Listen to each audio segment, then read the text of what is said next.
Hey everybody, it's Jen, and I'm back with another episode of Create Out Loud, the podcast that is all about helping you, create out loud, get out of your own way, and make more of what you want in whatever field, whatever discipline, whatever form. Today we have a conversation that's all about conviction, self-trust, and that it's never too late. Angeline Boulley is the author of The Firekeeper's Daughter. It debuted at #1 in the New York Times, and this is her first novel. It is a Reese Witherspoon YA book club choice, and it has been optioned by the Obamas for a Netflix TV series. She is a member of the Sault Ste. Marie tribe of Chippewa Indians, of the Bear Clan of Sugar Island, which is between Michigan's Upper Peninsula and Canada. Angeline has had the kind of success that I don't even know if novelists allow themselves to dream of, certainly not what she expected. That this isn't an episode, this isn't an interview about success. It's about self-trust. You'll know exactly what I mean. Come on, let's listen. What do you think when someone says, I'm too old, it's too late, I can't do it to pursue a creative desire? What comes up for you now?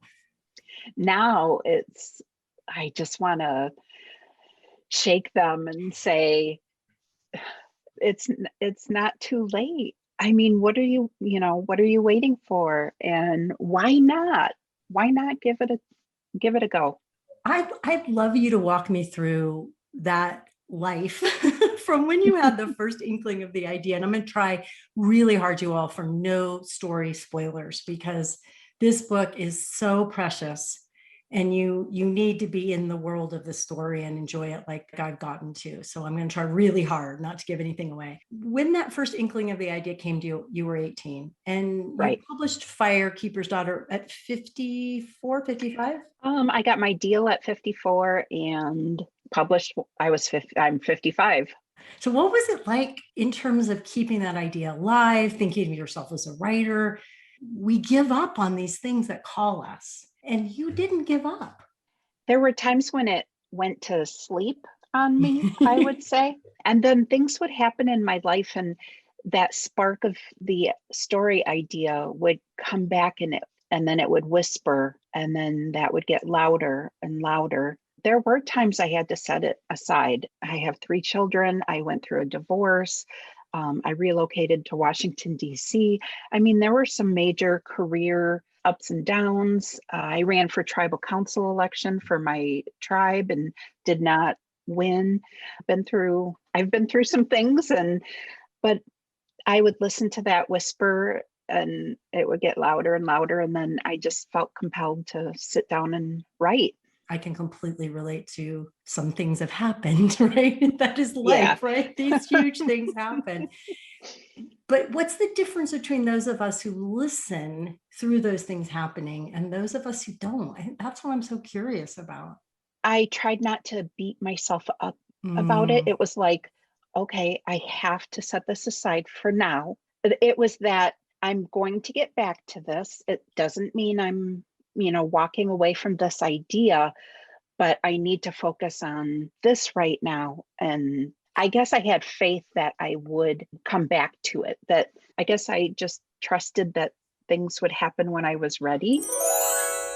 Once again, we have a guest talk about self-compassion. How many times does that come up? I swear it's every episode. Beating yourself up for what you're not doing, always raising the bar, expecting things from yourself in your creative work that don't fit in your life, pretending that you can be somebody you aren't in terms of time or energy, whatever it is. It's not gonna make it possible for you to create out loud.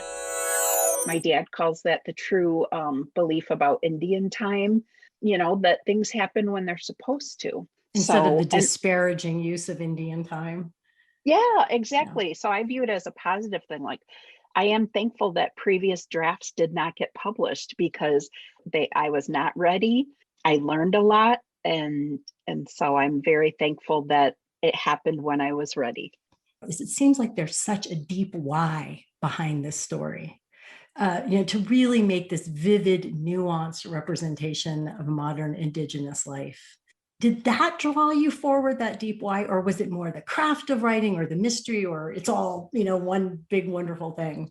I think it was wanting to tell this story in the hopes that young readers, particularly Native, would feel seen in a story, and that if this story could help them reconnect with their Native identity, hopefully help them to avoid some things that I went through and that my kids went through and my former students that I would see, where your identity as a Native person gets wrapped up in how other people perceive you.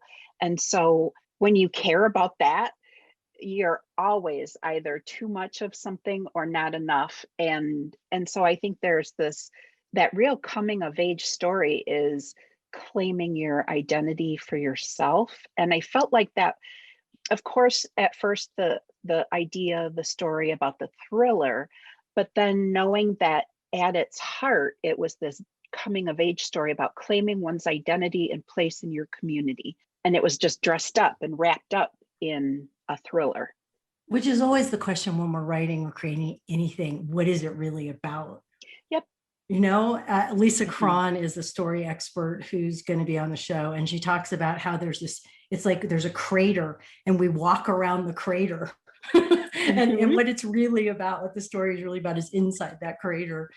And it sounds like for you, that representation and an attempt to help Native youth not lose themselves in the same way. Right. Mm-hmm. Now, you were the director for the Office of Indian Education in DC. Did that work inform the book in that you saw how kids lose themselves, or was that completely unrelated? No, my career in Indian education really helped inform the story. And just realizing that through this story, I might reach more people than I ever could have. Oh, I love that. As that director. Our office would award $175 million a year in grant funding to public schools, tribal colleges, tribal communities, to improve Indian education. The fact that a story could maybe get the message out better than, because there were times when I would just feel really frustrated by maybe the bureaucracy of grant funding. I'm trying to say this in a really diplomatic way. You are so diplomatic. Oh my gosh, if you could hear the words in my head. I worked with wonderful people in DC, let me say that.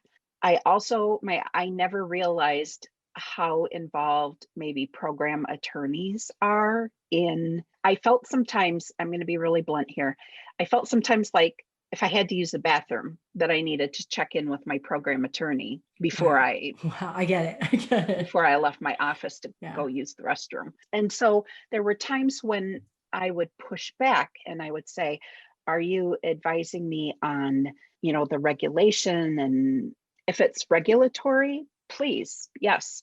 If it's a program question, that's my job. That's what I get to decide. And I think, just knowing what your role is and when to speak up and when you have to, the attorneys have, so it was a big learning experience for me.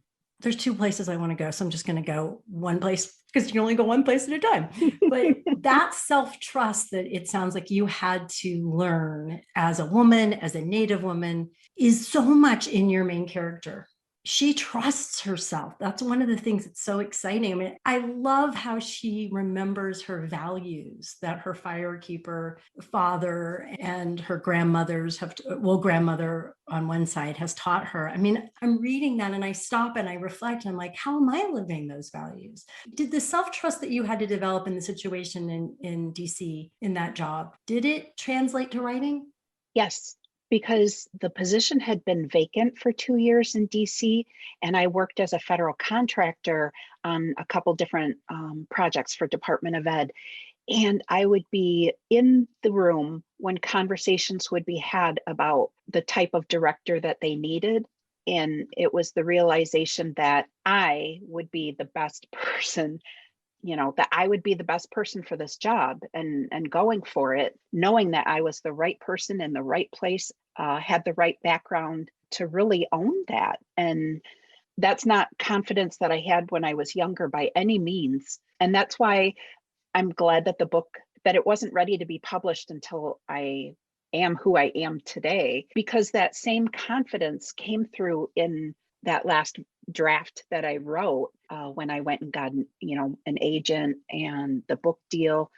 The confidence in the choices, the artistic choices that I made, the craft decisions that I made, that came through in my writing. So when I would talk with prospective agents or editors that were interested in acquiring the publishing rights, I could speak with confidence. And I think that was something that had them sit up and take notice, to be a debut author, but yet to be solidly behind my convictions of why I wrote what I wrote. So clear, Angeline allowed herself to become who she needed to be to write this story. That the process of writing it and not writing it was growing her. This is one of the mistakes that I've made, and I see people I work with make. It's one of the reasons we fall into why bother. We think we have to be the person who can create the work, but we actually become the person by creating the work. And there's a lot of discomfort in that, and there's a lot of growth, and there's a lot of wrong turns. But it's a loop, it's a feedback loop. We do the work, we become, and we change through doing the work, and then that feeds into the work. If that makes sense. I hope that makes sense. I wrote about it in my book, Why Bother? Another reason why I think pursuing these goals, and then that I was in my 50s, there's this part too about like not giving a crap about, I'm fewer not gonna craps to give, we'll say that nicely. I have fewer craps to give, and that I'm not going to allow myself to be defined by what some agent says or what some, a rejection or something like that. It's like, no, I've been through this. I've been through it in romantic relationships. I've been through it in my career. I've been through it, I'm not going to define myself by any one accomplishment. I just want to stop, and I want my whole body to take that in, because that is, when we go back to the beginning of our conversation, why it's never too late.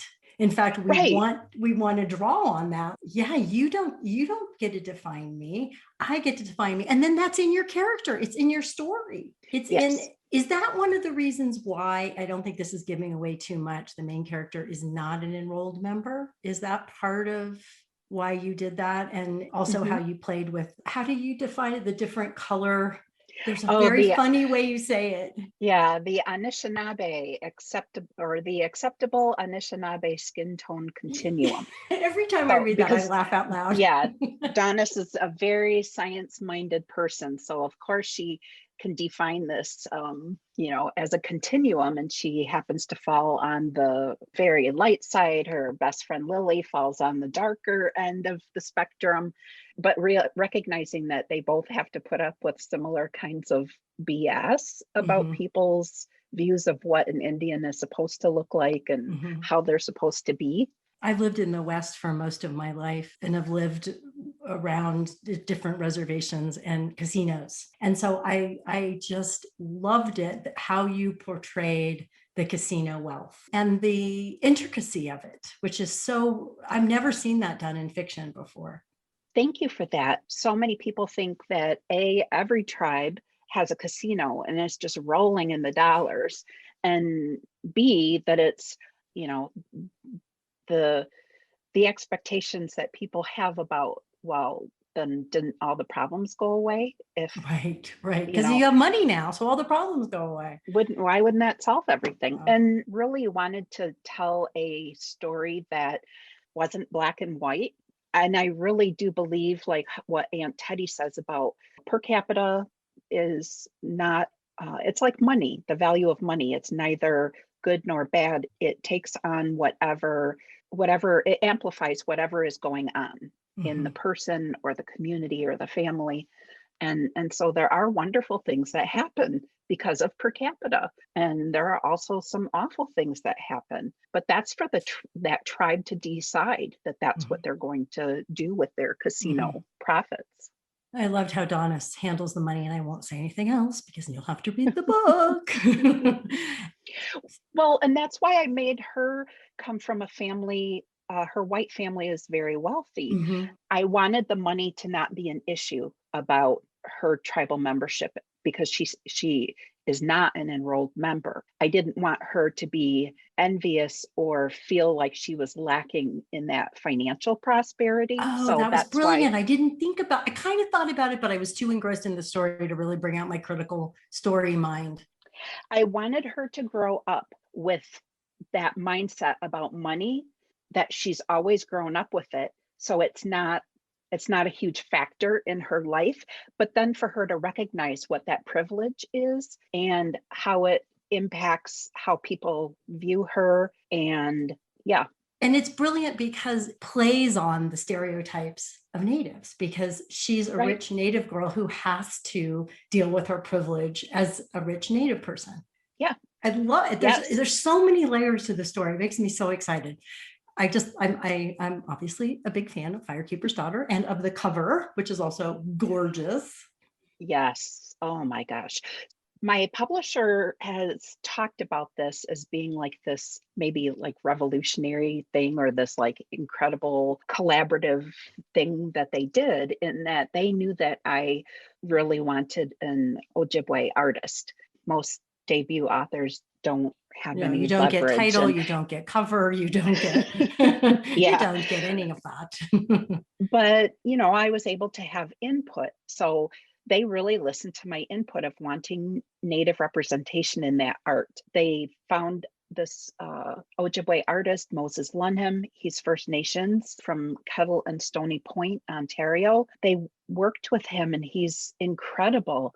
I think it shouldn't be this big deal about this Mm. collaboration, but it is. And I just think it should be best practices. It should be not best practice, it should be standard practice, that if you're Mhm. publishing a story from an author's lived experience, having that representation in the art it elevates that storytelling even further. Instead of, what does the department have time to create? Right, right. I want to go back to your job at the department, your former job as the director of Office of Indian Education. You're done. You left. You're living in the UP. You're writing full time. What has that transition been like, from the structure, from living in a busy city, and now you're in that very enviable position of getting to write full time, which you so beautifully say in your bio and on your website you're very grateful for. But how's it working for you to go from that to this? Yes, I had such exhausting days, getting up and early and working on revisions, or working, on my book, my passion, and then commuting into Yeah. DC for a 10-hour workday and being exhausted when I would come home. And then when I got the book deal, it was beyond anything dollar wise, it's life-changing money. It means that my children and my nieces can pursue any degree that they want, as many degrees as they want, and they will never have to worry about student debt. And so to me, that is like what that money is life-changing for my family. Mm-hmm. Um, I didn't immediately quit my job. I stayed working there for like a good 4 or 5 months until I realized that the scope of revisions I was working on, I could not do it while I was doing 10-hour work days at Department of Ed. I put in my notice and I left in February of 2020, and a month later, everything shut down with COVID. And I think timing wise, I think I got out at the right time, because had I stayed any later, I think I would have felt obligated to stay through the COVID crisis. But the book deal that I got, that needed to be my priority to make good on that contract. And Mm-hmm. so I needed to give my energies to that. And then there came the realization. I came back to Michigan and visited my parents and my kids, and I thought, wait, I could write from anywhere. Why am I paying a huge rent to live in Right. DC when I could be back in Michigan? My parents are both 80, and I thought, I'm going to move back to my, childhood hometown and hang out with them. And so I kind of was like moving back for them. But what has turned out is they're here for me. So my editor called the day that my book debuted at #1 on the New York Times bestseller list.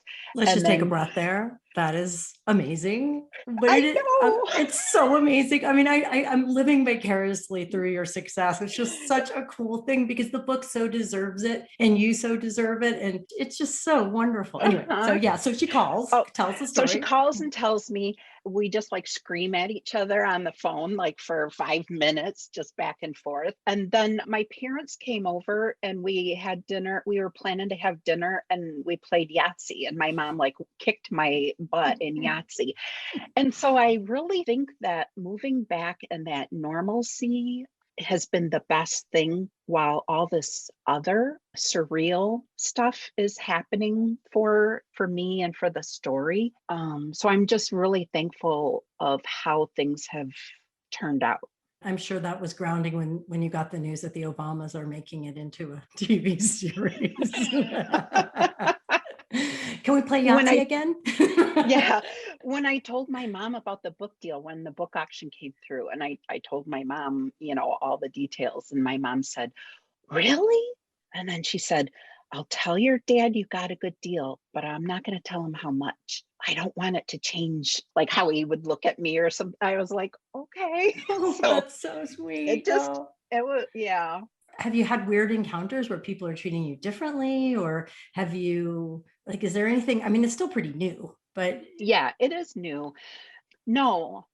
I had like one like little experience in a Barnes and Noble nearby. I went into because it was going to be my first time seeing the book on, in the shelves and wild. everything. And yeah, out in the wild, observing it in its natural habitat. So I'm standing in front of the display thing that they had, and I'm just like, I have my mask on, but I'm still like, the store person came around and goes, "Can I help you?" And I said, "Could you take a picture of me in front of my book display?" And she was like, "Oh, you're Angeline Boulley." And she gets on her microphone thingy and she's like, "I have an author in the store. It's Angeline Boulley." And then like all these other workers like came over and then they're like, "Can you sign our books?" I guess that was a really great encounter. Oh, I love that so much. Yeah. But outside of bookstores and with book staff, I'm not recognized. I mean, that's just not anything that. I just want to go back for a second. Is it hard to structure your time now that you don't have to structure your time? Because I know you're working on a new book. Right. That I'm really glad that you asked that because I feel like I was more productive when I had to squeeze in my writing from 5 to 8 a.m. I got more pages written than having all this time.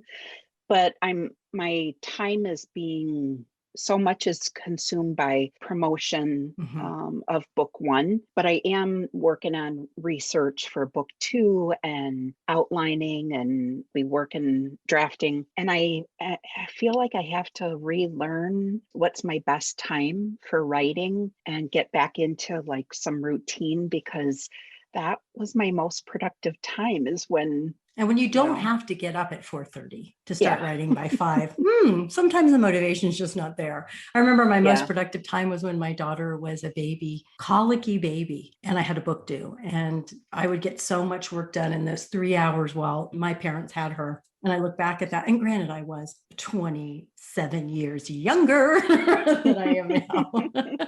Do you miss being in the world of the story? Do you miss your characters?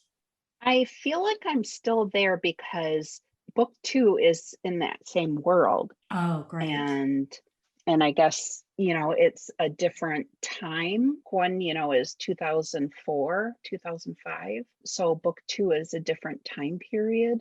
And I know what has happened to characters. And so I knew that while I was writing book 1, because I wanted to make sure I had some Easter eggs in there. And tell us what you mean by Easter eggs for people who won't know. Little nuggets that are like little foreshadowing and little hints about, what the next book is going to be about and the characters that are going to feature more prominently in it. Oh, I so want to know. I know you can't tell me, but now I'm going to go through and read it again going, where's the Easter eggs? one of the things you've said in interviews is that you are writing in this book, Firekeepers Daughter, about trauma, but you aren't writing a tragedy. So can you kind of pull that apart for me?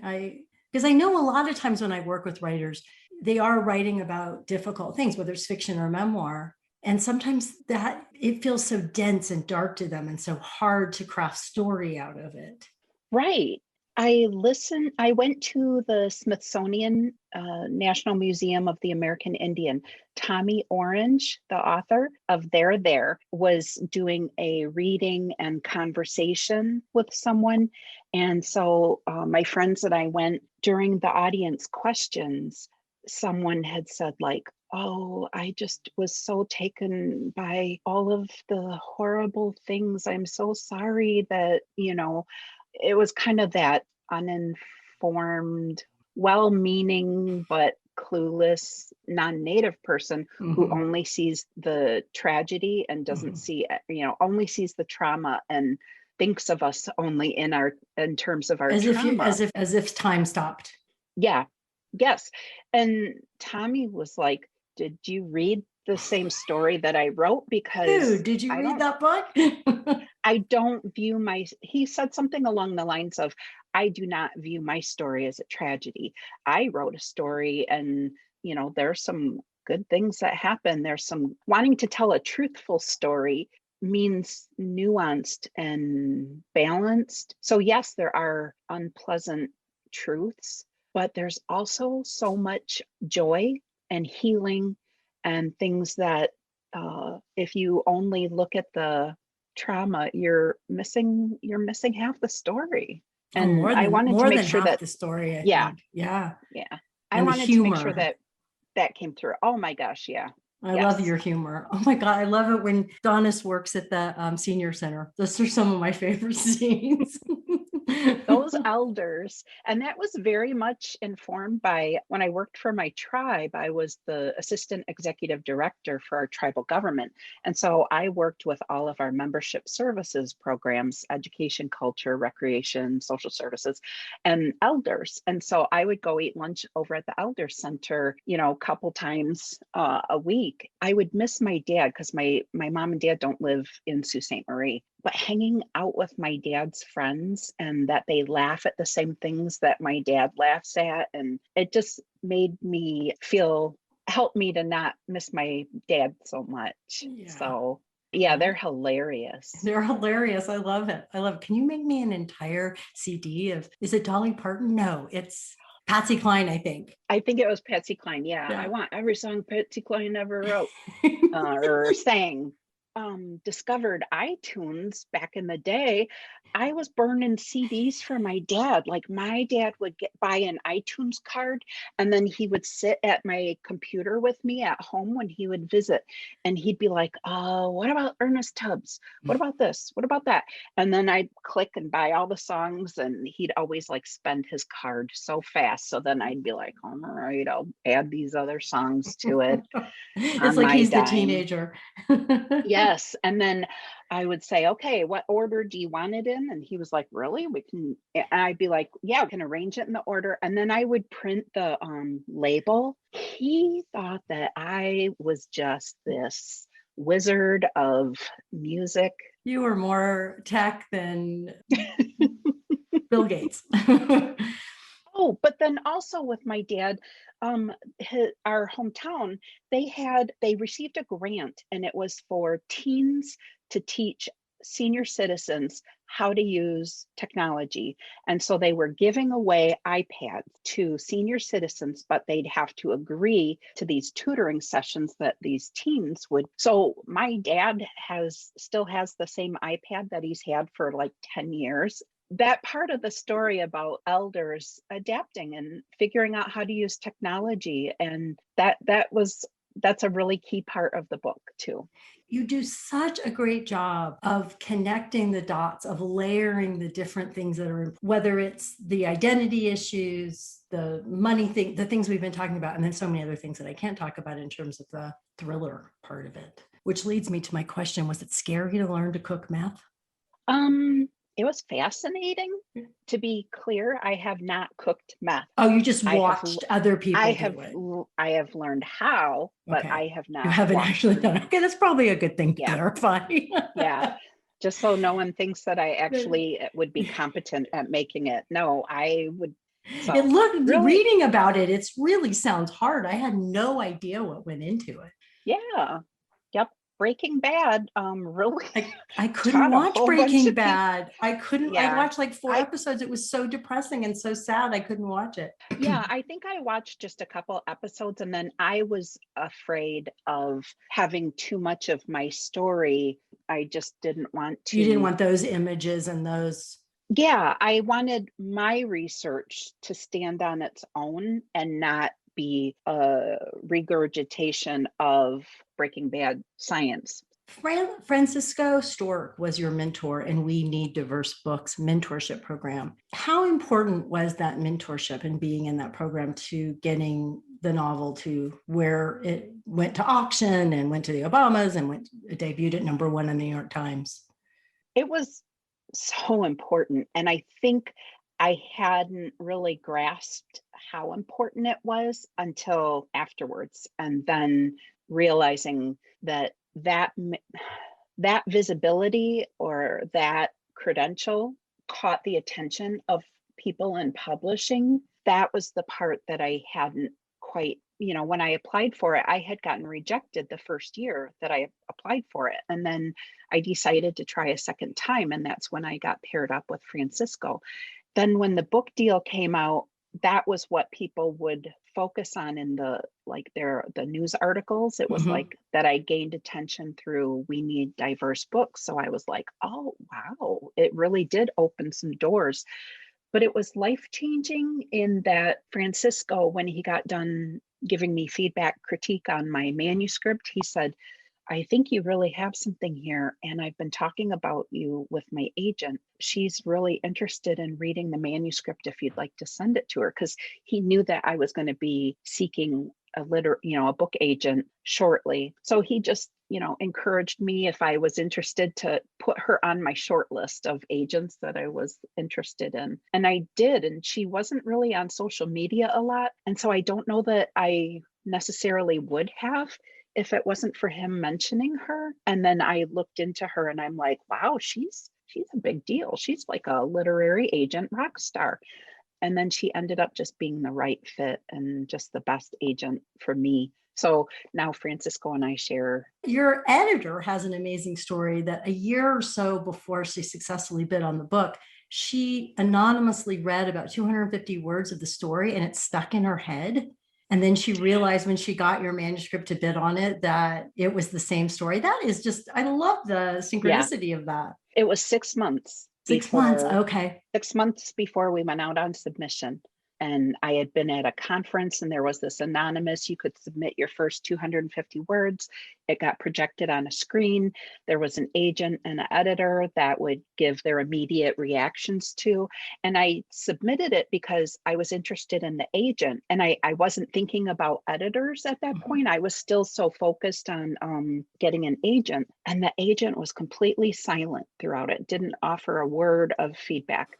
But the editor was like, ooh, she really liked it. So then when it came time to work on a submission list with my agent, I was like, I want to include her. She really got it. She really liked so yeah, there feels like something that's so full circle. It does. The story of the book just reads like a story. It reads like somebody designed it. Yeah, the story of my story is filled with all of these interconnected and timing and serendipity and just all these Patience. things. And one of the things I'm most struck by is, and in this conversation too, is your inner conviction is the best word I can think of. There's just an inner strength, self-trust, whatever the right combination of words are. And that feels like the through line for it all, that you gained that as a writer and a woman and then brought it to the fruition of the project. Thank you. I've always been inspired by those strong Ojibwe women in any tribal community I've ever been in. And there was that part that was also part of the inspiration for the book. Is there were these two sisters that really took me under their wing. One was my boss and the other was a coworker, and they were sisters, and they just, for whatever reason, they were kind to me. They taught me things about the culture. They invited me to different community and family events. And I thought, were they always like this? But then I would get to know them and I would know that like one of the sisters was like a total badass hellraiser. And so there was that, wait, what kind of woman am I gonna be? Because I was thinking that I wasn't enough. And then realizing that the strong women that we see didn't start out that way, that maybe there was something in this story about young women looking to people for inspiration, but being flawed people, embracing that. And for people to look at the choices, the decisions that we make when we're young, and how even one decision can change the trajectory of our lives. And I love how the female characters, the older female characters in the story, are flawed and represent these different ways of being women, being Native women. I love Auntie. I think I would most resemble her, or I want to most resemble her. I probably don't. Yep. Yeah. I'm just so pleased that I get to have this conversation with you, and so pleased for this book and your success. And I'd like to ask one last question on the way out, which is, what will you learn next?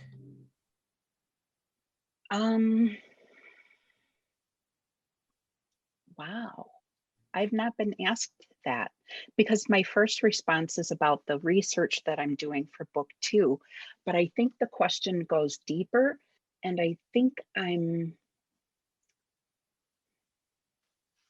I've always struggled with money and not having enough for doing what I wanted to do. Like there were always, kids and starting over after a divorce and that. And so I think I don't know how to handle money in terms of, like, when I go out with friends, I want to pick up the tab because I'm like, this is a blessing. Like, come on, let's celebrate. But seeing how my friends interact or family, like my mom needed a new stove, and I went with her to Lowe's and to pick it out. It was like a little over what she had budgeted for. And so I tried I like had some cash just in case. And I tried giving my dad a little, some like $200 bills. And my mom saw and she goes, "You put that away." And my dad was like, "What? She's offering." And so I think that's having me relook at how I've viewed money and my relationships with people, and not wanting there to be anything transactional in the relationships that I have with the people that I love. So I think maybe there's some boundaries that I need to learn. So I respect that and understand it. And it also reminds me of the story. Yeah. and some of the things that people are learning in the story. Isn't it amazing? I could very much relate to that. Like, the tribal members that are getting per capita, and if you've never had money before, like one of my friends was like, "We always paid our shutoffs. We thought we were doing good." And just then to have this income. Yeah, I think that's something that's and it makes sense that we would have to learn. We would have to learn when something this big happens. And sometimes I don't think we allow for that enough in our psyche or our culture or whatever to be, this huge life-changing thing happened. All this success happened. It's going to take a while to figure out what that looks like in a way that's congruent with my values and congruent with the people that I love. And it is going to require some time and attention. I remember a interview that Oprah Winfrey did. I think she was talking with Gayle King. She was talking about how when she started making big money, that Gayle would still be like, wouldn't want to accept gifts, and would always tell Oprah to like be cautious with her money. You better, save it, hang on to it. And she would tell her, "Remember MC Hammer, like don't, because he went through a fortune, ended up, having some tax issues." And had a lot of people on the payroll who didn't need to be on the payroll, and just that Gail had her back on that. And I have friends They have your who back. are like that too. Yeah. Good. Well, thank you so much for writing this book and for coming and talking to us about us, letting us into your world and your heart. I appreciate it so much. Thank you so much. This was a pleasure. Wasn't that a conversation about self-trust and conviction and not letting anyone else's opinion or rejection stop you? If you were going to take one thing away from the episode and put it in your creative toolkit, I'd say, take that one. I'm going to take it. I'm going to be channeling her constantly. There's such uprightness, and I'm just sitting up straighter. Or is there something else you want to remember? Because that's my hope for Create Out Loud. Always is a takeaway. There's something you can write down or text to a friend, put on a Post-it note, write in your journal that will help you remember that all of the things that these guests do and think and feel is completely and utterly available to you. Next week, just by happenstance, we happen to have another Native woman on the podcast. Her name is Krista Couture. She's a singer-songwriter. I love her music. She's the author of a new memoir called How to Lose Everything, about the tragedies in her life. It's a beautiful book. It's not a sad book. And this interview, it just put so much in perspective for me. She's another deeply wise, self-trusting person, so I can't wait to introduce you to Krista Couture, How to Lose Everything. In the meantime, can you do me a big favor? Can you share this podcast with somebody that you love? You can share the name, you can share a link that you copy from Apple Podcast or Spotify. I appreciate your time. I hope this podcast helps you to do a lot of creating out loud in the next week. See you soon.